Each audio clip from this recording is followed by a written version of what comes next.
problem, kth smallest element in a binary search tree.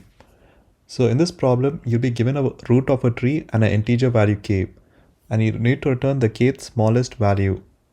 So here's an example where given this binary search tree 3, 1, 2, 4, and they give the value 1. So we need to find the smallest value. In this case, it's 1. Similarly, here they've asked us to find the third smallest value.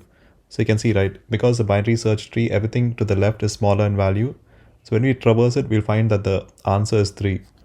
So yeah, in this case, easiest way to solve it is using an in-order traversal. So when you do an in-order traversal of a tree, you first process the node on the left before processing the root node, and then finally you process the node on the right.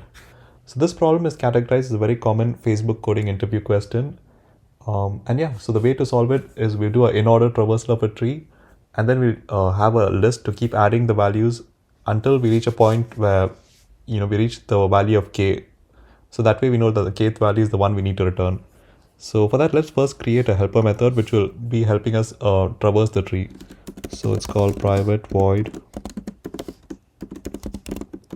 So for this, we are going to take in 3 values. One is the tree node. So this will be the node to process. Another is a list data structure. So this is the one we are going to keep adding the values. So whenever we reach the kth smallest value, we are going to stop. Another is integer k. So this is to keep track of when do we need to stop. So for all recursive solutions, we have a base case and a recursive case. So here the base case will be if the node is null. So if node, there's nothing to do here, we just return. Another thing you have to consider is that since we need to find the kth smallest value, so we don't need to process the entire tree. So say the value of k is 3. So as soon as we reach the third smallest value, we don't need to process the remaining tree. So we can say that if list.size greater than equal to k, return.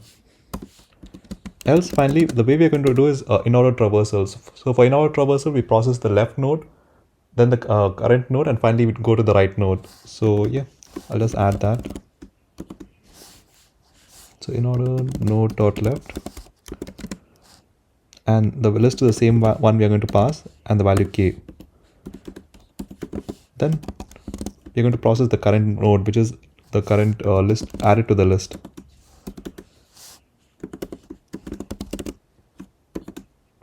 And then you're going to do node dot right. So yeah, so this does an in-order traversal of a tree. And so now we're just going to call this. First thing, we'll create an array list data structure.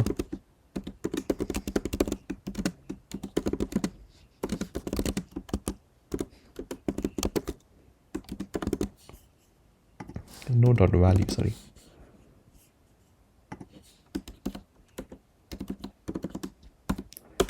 And then we're going to call this method in order.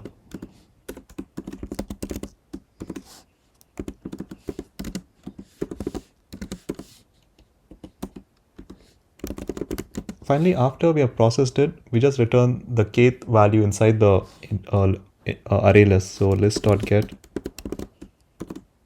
k minus 1.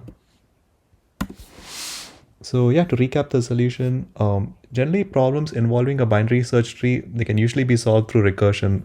So here, the way we are going to do is, if the node is null or the size is greater than equal to k, we stop processing. Else we do an in-order traversal and we continue until we reach the kth value that we need to retrieve. So yeah, let's try running the solution. Both the use cases are passed. We'll try submitting it. Okay, so yeah, the time complexity of this solution will be O of n, where n is because the time complexity as it measures the worst case scenario. So we'll say O of n, where n is the number of nodes in the binary search tree, and the space complexity. So we're using an integer, array list to store the integer values. So the size at the worst case be O of n, where n is the length of the number of nodes in the binary search tree. So yeah, the space complexity will also be O of n.